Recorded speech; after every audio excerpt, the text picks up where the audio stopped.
Our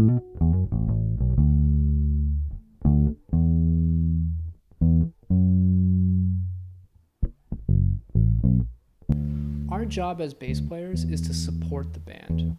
Our goal is to support the music, and we know that we've done our job correctly when everybody else sounds good. We can support the band in several different ways. Our main way that we support the band is by creating a low foundation upon which the music sits. The reason that we learn technique on the bass, the reason why we develop our playing and our fluency on the instrument is so that we can make choices that serve the music better.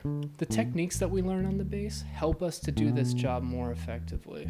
We learn to play in time so that the listener can receive the information of the music in the most direct and efficient way possible. We learn to play cleanly with both hands to avoid any sort of unwanted noise, any fret noise or string noise that will detract from the music. Lastly, we learn scales and arpeggios so we can make good choices so that what we're playing does not clash with any of the other chordal instruments or melodic instruments. What I want to discuss in this video are some lesser known techniques. These are subtle ways of manipulating your sound that can really bring out certain moments in a song. Some of these techniques may be obvious to you. Some of them may not be useful to you. Being a bass player is all about making choices, and I believe that the more options that we have available to us, the better we can potentially serve the music that we're playing. You can think of these as just tools in your toolbox. So here we go. Here are 5 rare bass techniques. Okay, so the first one that we're going to check out is called the reverse bend.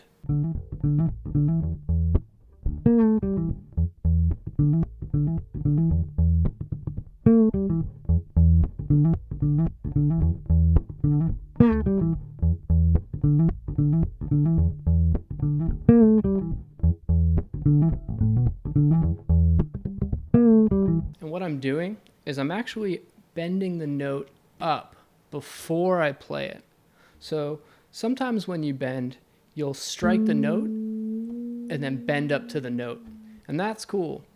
But this technique I think is a little bit easier because what you do is you actually start at the top of the bend and then you're free to play the note, the fretted note that it bends down to, and then do maybe a pull off. What I was doing was bending down and pulling off to the minor third. Okay, we're in E minor.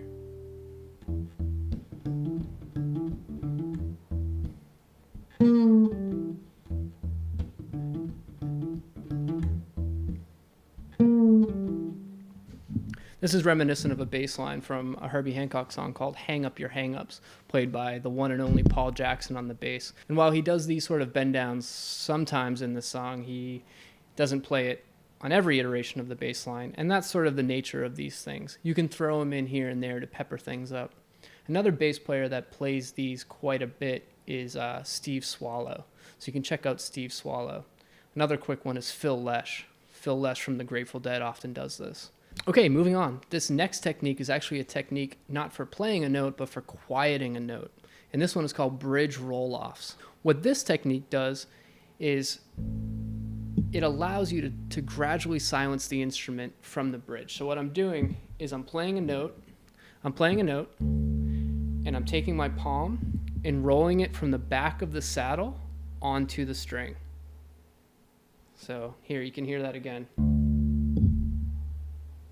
And depending on the pressure and depending on how quick I move my hand, I can actually control how long that note takes to decay. Super useful, super useful. Okay, so moving on. This next one is called Subharmonics. And this is a subtle one, but can make a big difference in certain situations and is a really effective technique for recording. Subharmonics almost produce a sort of lower sound. It almost sounds like there's like a sub-bass octave pedal on your instrument. The way that you do it is you choose a note. So I'm going to choose this D here in the 5th fret.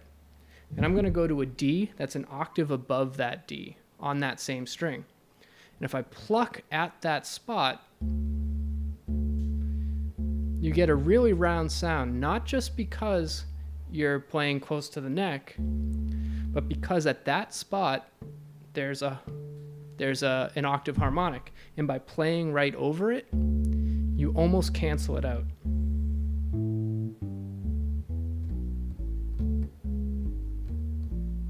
Okay, next, moving right along. This one is a weird one. This one I call body pounds, okay?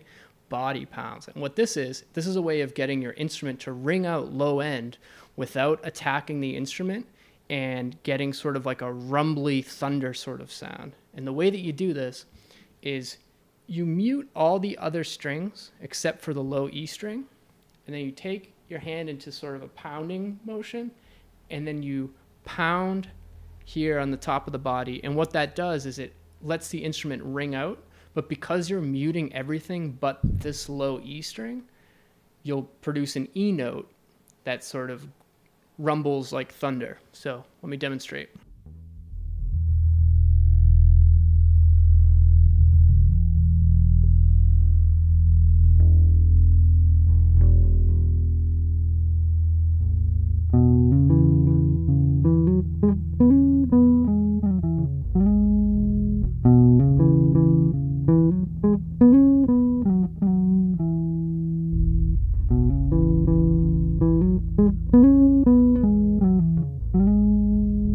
Again, some of these are extremely subtle, but if you're playing in a band and you need low end to fill out the band, but you don't want to strike a note because it's too percussive and too exact, you can just create this low end underneath everything in a more subtle way.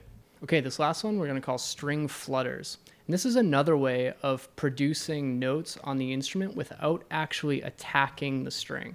So I find that oftentimes in the studio or in a live band, you want to create sound, but you don't necessarily want that hard attack of your instrument. You just want the low end underneath. Okay, so the string flutters are a pretty simple technique. You fret the note that you want to play, and then you're going to take your fingers and you're going to do a little gallop. You're just going to flutter them. And don't worry if the time isn't good. Don't worry if you can't play with 3 fingers.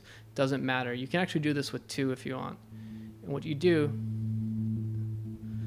again, muting all the other strings. See, I'm muting the other strings with my left hand, but I'm letting the D string ring.